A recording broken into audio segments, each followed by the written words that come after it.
Tangan yang lemah tidak dapat membuat kita melakukan suatu tugas yang berat. Contoh saja ya, kalau saya angkat tangan saya yang ini ya, wah ini besar ya, masih bengkak.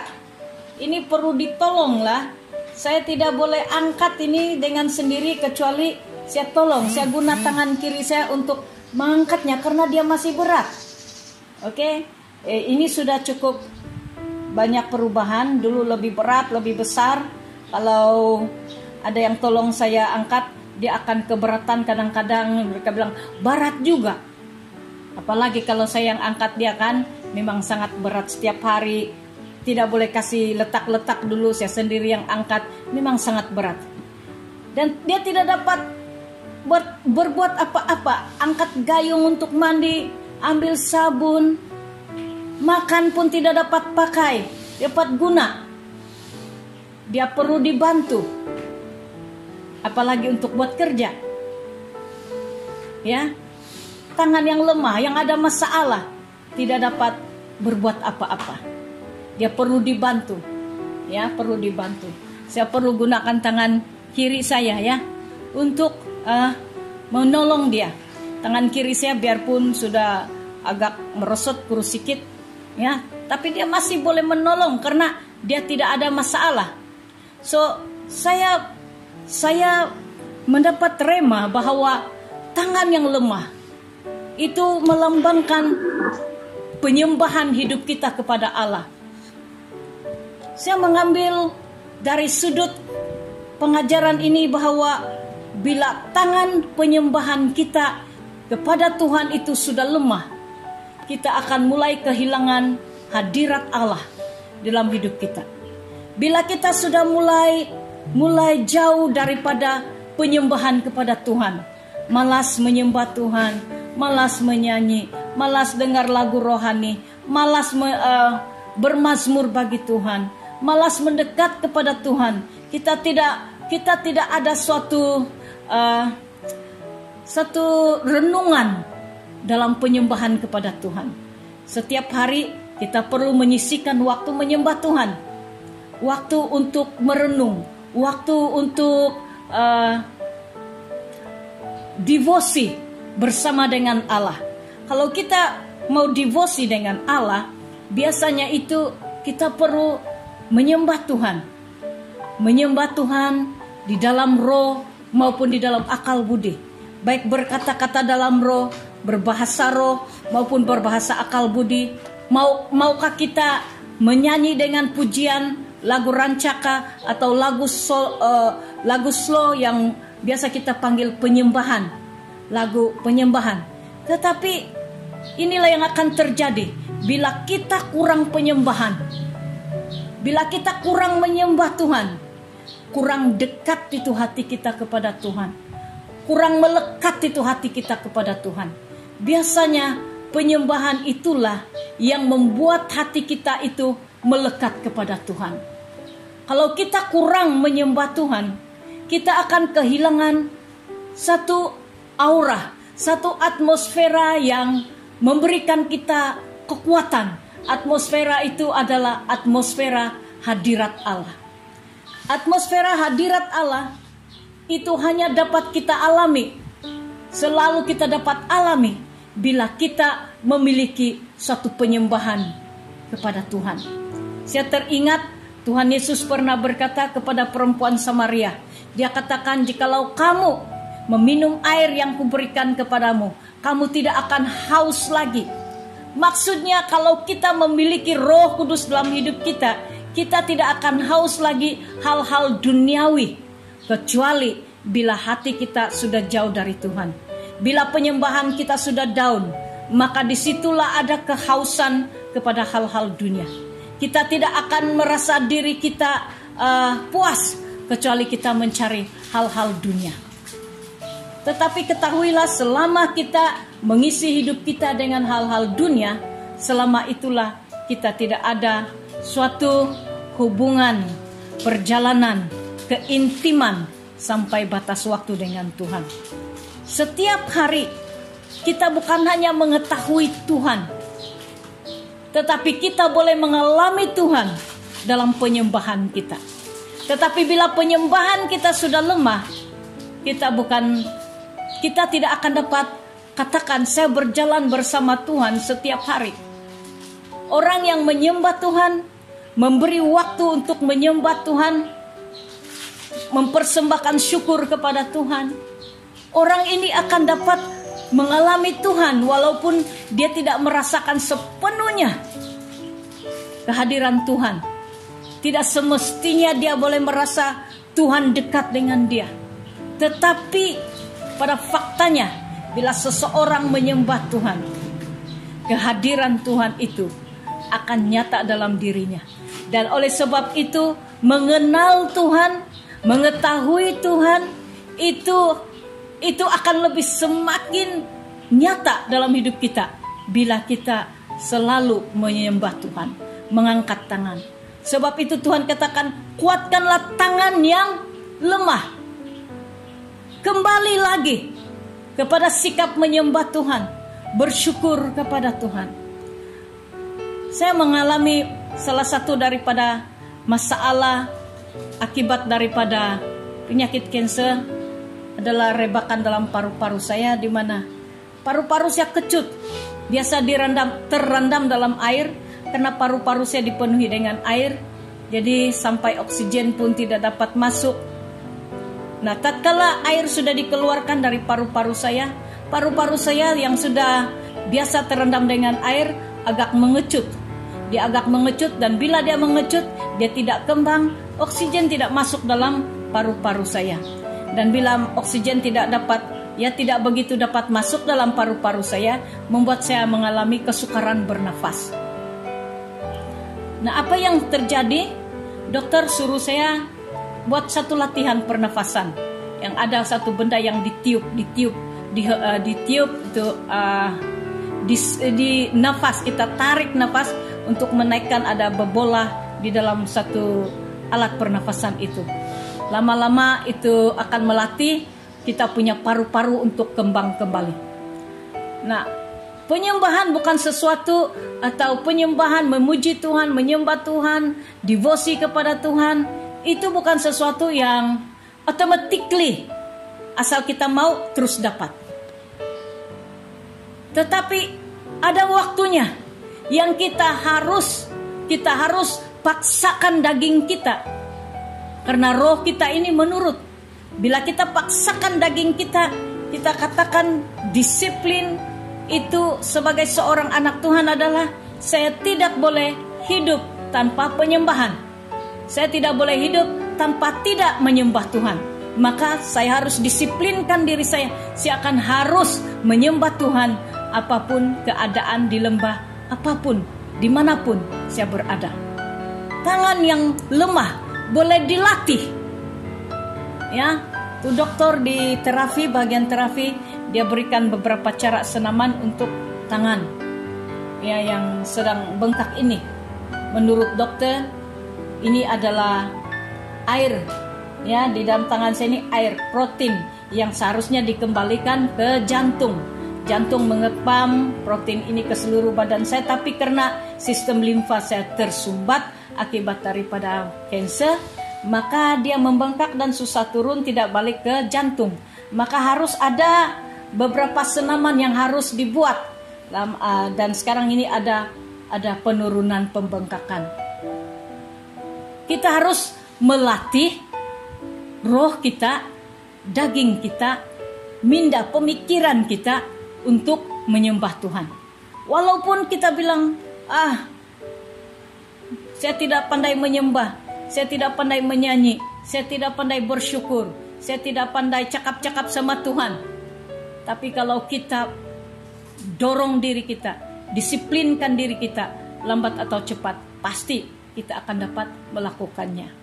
Ada suatu waktu saya beberapa kali down di hospital ya, rasa putus asa dan sebagainya. Saya berpikir begini, kalau saya sudah putus asa, saya berpikir mungkin selesaikan saja, tamatkan sajalah perjalanan hidup saya sampai di sini. Tetapi saya teringat, begitu ramai orang mendoakan saya. Anak-anak saya, keluarga saya, jemaat, hamba-hamba Tuhan. Dan bukan dalam gereja ini saja, di mana-mana mereka ramai yang berdoa untuk saya. Dan saya katakan kepada Tuhan, begitu mereka berjuang untuk berdoa untuk saya, kenapa saya mau putus asa? Apalagi kalau saya teringat dan ingat kembali perkataan tuh dokter yang dia katakan, bila-bila waktu, tidak tahu berapa lagi lama kau ada, antara minggu, bulan, kita tidak pasti. Bila itu menyerang dalam pemikiran saya, bagaimana saya mau dapat bersyukur kepada Tuhan? Tetapi kemudian kembali lagi kepada sikap hati kita. Saya katakan kepada Tuhan, saya menyembah Tuhan bukan karena Tuhan sudah memperkaya saya, melengkapi saya, mencukupkan saya, atau sebagainya. Saya menyembah Tuhan karena itulah sikap hati yang mengasihi Tuhan. Kita menyembah Tuhan bukan karena kita sudah menerima segala apa yang kita doakan, jawaban-jawaban Tuhan, tapi kita menyembah Tuhan karena kita mengasihi Tuhan. Itulah tandanya kita mengasihi Tuhan, kita menyembah Dia. Tetapi ada waktunya kita down, ada waktunya tangan kita tidak dapat diangkat, ada waktunya kita lemah, kita tidak berdaya. Sebab itu Tuhan katakan, kuatkanlah tangan yang lemah. Artinya, yang dapat menguatkan tangan yang lemah itu adalah diri kita sendiri. Bagaimana kita dapat menguatkan tangan kita yang lemah itu? Kembali kepada janji Tuhan, kembali kepada firman Tuhan, kembali kepada janji-janji Tuhan. Suatu waktu saya diserang dengan pikiran-pikiran seperti ini. Antara pikirannya adalah begini, itulah kau sakit karena kau berdosa. Saya percaya ini bukan daripada Tuhan ya. Kau berdosa, itulah kau sakit. Kalau sakit itu adalah karena dosa, saya lihat bahwa selama kita masih di dunia, selama itu sakit penyakit boleh menyerang kita. Itu bukan satu alasan yang tepat kenapa saya sakit. Saya katakan begitu kepada Tuhan. Tetapi iblis, dia mau kita mempercayai kebohongannya. Dia mau kita tinggal di dalam kebohongannya, mempercayai kebohongannya.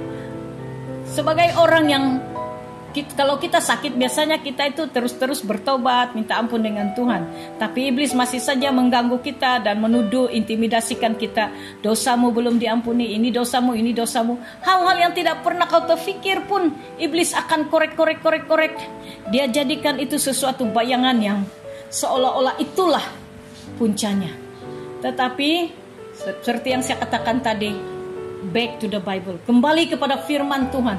Waktu saya tenangkan hati, ini satu firman Tuhan datang di dalam hati saya, dan firman Tuhan itu begitu menguatkan dan meneguhkan saya. Saudara yang dikasihi Tuhan, kita harus punya tindakan. Kembali kepada firman Tuhan. Apa kata firman Tuhan?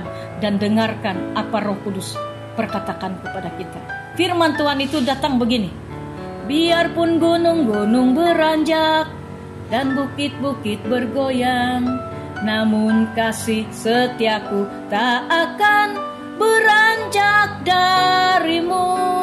Takkan beranjak, takkan bergoyang, takkan beranjak dan takkan bergoyang. Demikianlah firman Tuhan yang mengasihimu. Wow, waktu firman itu datang dalam hati saya katakan, oh Tuhan, terima kasih. Saudara paham apa maksud saya? Apapun yang terjadi dalam hidup kita, biar sekalipun gunung-gunung beranjak, bukit-bukit bergoyang, mustahil gunung dan bukit yang memiliki akar beribu batu ke dalam dasar lautan boleh bergoyang, kecuali itu gempa bumi. Andai kata dia bergoyang, dia tidak akan berpindah. Kecuali itu adalah suatu fenomena alam, tetapi dia tidak sempurna. Namun apa yang sangat penting di sini. Sekalipun bukit-bukit bergoyang, gunung-gunung beranjak, namun kasih setia Tuhan tidak pernah beranjak dari kehidupan kita. Amin. Amin. Kalau ada amin begini ya. Ya, amin. Artinya bagaimanapun, apapun hal-hal yang terjadi dalam kehidupan kita, itu tidak mengubah kasih Allah kepada kita. Yang berubah itu adalah sikap kita. Kurang percaya, kurang yakin, sehingga kita tidak merasakan kesetiaan Allah dalam hidup kita. Biarpun gunung-gunung beranjak, bukit-bukit bergoyang, tapi kasih setiaku, kata Tuhan, tak pernah meninggalkanmu, tak pernah beranjak daripadamu. Waktu Tuhan cakap ini saya menangis. Timbul lagi, siapakah aku ini Tuhan? Bila Tuhan mengampuni kita, bila Tuhan menyatakan kasih kepada kita, kita akan merasakan betapa luar biasanya Tuhan itu, sehingga kita bilang siapakah kita. Nah, kembali kepada firman Tuhan, kuatkanlah tangan yang lemah. Ini adalah masanya di mana walaupun kita berada di akhir zaman yang penuh dengan kesukaran, penuh dengan masalah, penuh dengan pencobaan, pengujian, jangan kita lelaikan sikap menyembah Tuhan setiap hari. Ambil waktu, menyisihkan waktu menyembah dan memuji Tuhan. Walaupun bukan senang untuk memuji Tuhan, menyembah Tuhan, dikala kita mengalami masalah dan sebagainya. Tetapi itu adalah sikap mengasihi Tuhan. Kita tidak boleh letakkan syarat. Saya tidak dapat puji kau Tuhan hari ini karena saya sakit, karena saya malas, karena saya merasa kau jauh, karena saya merasa saya tidak layak. Kita tidak boleh berikan alasan. Kita harus tetap menyembah Tuhan. Oke? Hal yang kedua, dalam ayat yang sama, sebab itu kuatkanlah tangan yang lemah dan lutut yang goyah. Saudara-saudara, siapa di sini yang ada masalah lutut? Ya, biasa kalau ada masalah lutut, naik tangga susah, turun tangga susah, duduk susah, berdiri susah. Ya, lutut yang tempurung itu. Kalau goyah, ya di sanalah. Berdiri pun adoy, duduk pun adoy. Dan bila ada masalah lutut, kau berdiri, kau tidak kuat. Kau tidak tahan lama berdiri. Kau pun tidak tahan lama duduk. Kau pun tidak tahan untuk apalagi kalau kau mau tolong orang lain, angkat beban orang lain. Kalau kau ada masalah lutut yang goyah. Apakah lutut? Apa yang Tuhan singkapkan, ajarkan kepada saya dalam rema firman Tuhan ini, selain penyembahan kepada Allah harus dikuatkan kembali, kita harus juga menguatkan lutut kita, yaitu doa kita di hadapan Tuhan. Lutut berbicara doa, lutut berbicara pekerjaan rohani kita, pekerjaan rohani yang tidak dilihat oleh orang, tetapi dilihat oleh Bapa yang di sorga. Lutut kita yang lemah, yang sudah goyah, kita sudah mulai jauh dari Tuhan, kita sudah mulai malas berdoa, kita sudah mulai bosan berdoa, kita sudah mulai putus asa berdoa. Sebab kenapa? Sebab begitu lama kita berdoa, Tuhan tidak jawab. Begitu lama kita berdoa, minta ini dan minta itu, Tuhan belum beri. Dan itu membuat kita tawar hati, itu membuat kita merasa kecewa, sehingga kita tidak mau berdoa lagi. Ya, siapa di sini yang pernah mengalami hal tersebut sampai bilang, Tuhan, kalau kau tidak jawab doa saya tidak mau berdoa lagi. Mungkin ada juga yang bilang begini, buat apa saya berdoa, Tuhan tidak mau dengar doa saya. Doa adalah suatu proses sepanjang hidup kita. Pekerjaan yang kita akan lalui, yang kita kerjakan sepanjang kehidupan kita. Saya masih ingat saya pernah sentuh perumpamaan ini pada minggu yang lalu. Kalau kita mau berdoa, jangan menyerah. Maksudnya jangan putus asa. Teruskan. Kalau kau rasa putus asa, teruskan kembali. Kalau kau rasa selama ini kau sudah tidak dapat berdoa lagi, mulakan hanya biarpun sedikit kata-kata. Berkata-kata, cakap saja, bercakap saja. Lama-lama percakapan yang singkat akan menjadi satu percakapan yang intim dengan Tuhan. Kita harus tekun dalam doa. Seperti yang saya berikan contoh minggu lalu. Kalau burung Raja Wali itu, dia menetas, dia mengaram telurnya selama 35 hari. 35 hari dia harus berada, duduk, mengaram di atas telur itu. Walaupun telurnya itu selama 34 hari. Tidak ada tanda-tanda. Dia tidak mau goyang, dia tidak ada mau jadi dari warna putih jadi kuning. Tidak akan ada terjadi apa-apa perubahan. Dia tidak dapat ketuk. Itu burung Raja Wali tidak akan dapat ketuk itu dia punya telur. Dia bilang, tok tok tok tok. Adakah anak di dalam telur saya ini? Tok tok tok tok. Kau ada di sana anak? Kau masih hidupkah? Kau ada di sana atau kau sudah mati? Dia tidak dapat buat itu. Tapi apa yang dia tahu? Kalau dia mengaram di atasnya selama 35 hari, pada hari ke-35 pasti telurnya itu akan menetas. Dia tidak akan tinggalkan telur itu walaupun dia lapar, walaupun sarang dia tempat mengaram itu karena hujan, karena matahari. Ya, dia akan tetap tinggal di sana karena dia akan berpikir, kalau saya tinggalkan barang sehari 2 hari cari makan ini telur saya, dia sudah mengurangi keseimbangan haba atau panas untuk kulit telur itu, membuat telur itu nanti tidak cukup haba untuk menetas. Maka dia akan berkorban, dia akan tinggal di sana sampai hari yang ke-35.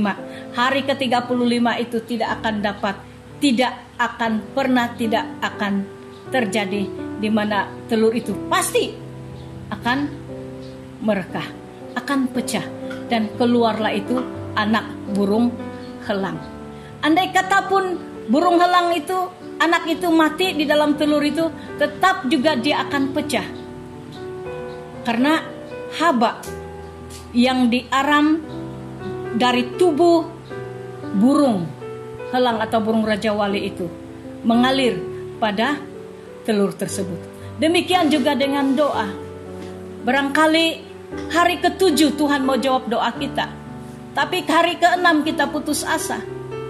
Barangkali hari ke-20 Tuhan mau dengar doa kita, tapi kita sudah putus asa pada hari ke-19, maka kita tidak melihat hasilnya. Barangkali Tuhan sudah cakap begini, hai Kat, dia kasih shortcut saja cakap. Biasanya kalau hai malaikat, tapi dia cakap begini, hai Kat, kau pergi rumah si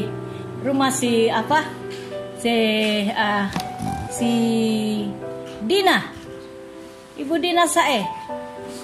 Kenapa Tuhan? Malaikat bilang, kau bawa ini upah sama dia. Dia rajin memberkati pekerjaan Tuhan. Dia selalu berdoa. Tapi pada waktu itu Ibu Dina sedang berdoa, Tuhan berkati saya Tuhan. Saya perlu mau bayar sewa rumah, saya perlu mau bayar ini dan itu.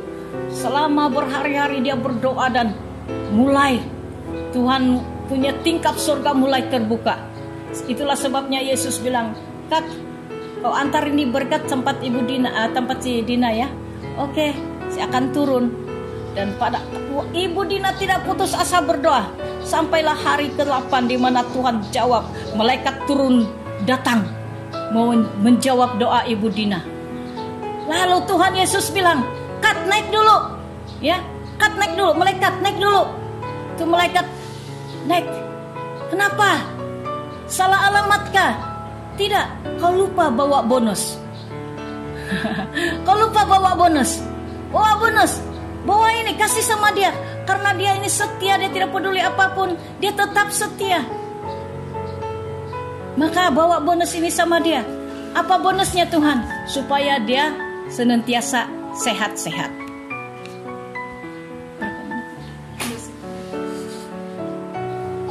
Nah, karena itu mengajar kita pada hari ini, lutut yang goyah harus dikuatkan kembali. Bagaimana kita menguatkan lutut yang goyah? Seperti yang jemaat selalu pesan dengan saya dalam message, dalam chat, Ina kuatkan semangat. Ina kuatkan semangat. Semangat untuk berdoa. Waktu saya diberikan kata-kata seperti itu oleh jemaat, saya bukan saja rasa dikasihi, dipeduli, dikuatkan, tetapi saya merasakan tiada alasan Tuhan tidak mau dengar doa ini. Tuhan begitu banyak contoh dalam firman Tuhan bila orang benar berdoa, bila jemaat mendoakan pemimpin-pemimpinnya. Petrus dilepaskan dari penjara, orang mati dibangkitkan. Tuhan, dengarkanlah doa jemaat. Saya diberi semangat. Waktu jemaat katakan semangat tidak? Nah, kita perlu dapatkan kembali semangat untuk berdoa. Kita perlu berdoa. Kuatkan lutut kita kembali. Tiada yang dapat menolong kita.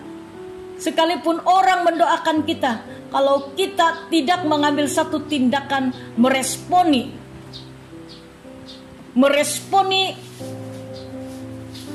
Tuhan. Orang berdoa untuk kita, kita tidak berdoa pun kita akan melihat keterbatasan akan jawaban doa. Tapi bila kita responi, orang berdoa dan kita responi, kita tindaki. Orang berdoa untuk saya pun juga harus berdoa sungguh-sungguh sama Tuhan. Jemaat yang dikasihi Tuhan, anak-anak yang dikasihi Tuhan, Tuhan bukan bermaksud tidak mau mendengar doa kita. Tuhan juga tidak pernah bermaksud mengizinkan hal-hal yang menyakitkan dalam hidup kita untuk menyiksa kita, untuk membuat kita menderita sehingga iblis mentertawakan kita. Tetapi Tuhan mengizinkan apapun dalam hidup kita untuk membuatkan kita lebih bertumbuh, lebih kuat. Kita akan dapat belajar menyalipkan daging. Kita akan dapat belajar mengoreksi diri kita untuk yang lebih baik, yang menyenangkan hati Tuhan. Kita akan belajar bukan aku lagi yang hidup, melainkan Tuhan yang hidup di dalamku. Aku mati namun aku hidup, tapi bukan aku lagi yang hidup, melainkan Kristus yang hidup di dalamku. Tuhan mau kita sebagai anak-anaknya di hari-hari terakhir ini bukan hidup untuk diri kita sendiri, tetapi hidup untuk Tuhan adalah keutamaannya, mengiringi Tuhan dalam hidup kita. Ini adalah hari-hari terakhir. Mari kita kuatkan hati, kuatkan tangan, kuatkan lutut kita. Apapun cabaran, apapun yang akan menimpa hidup kita, jangan kita berkata Tuhan itu lupa, Tuhan tidak peduli kita. Sekalipun gunung-gunung beranjak, bukit-bukit bergoyang, kasih setia Tuhan tidak pernah beranjak dalam kehidupan kita. Dan mari saya bawa kita berdoa.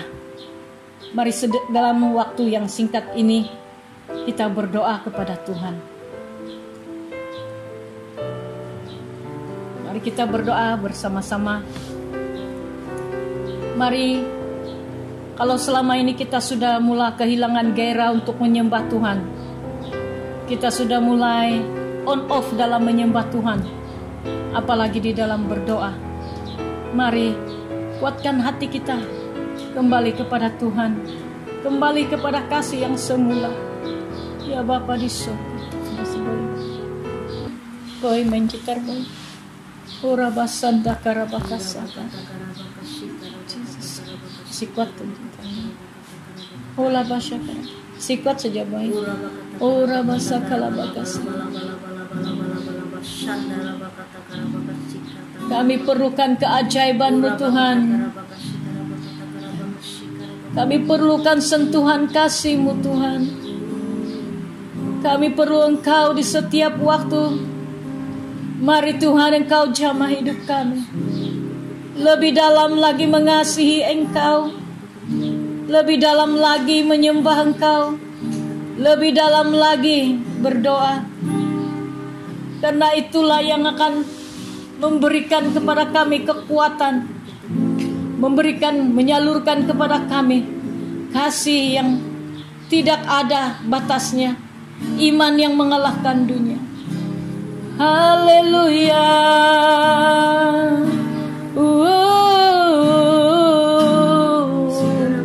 Terima kasih Tuhan. Oleh karena kemurahan-Mu Tuhan, kami ada sampai saat ini. Haleluya. Oleh karena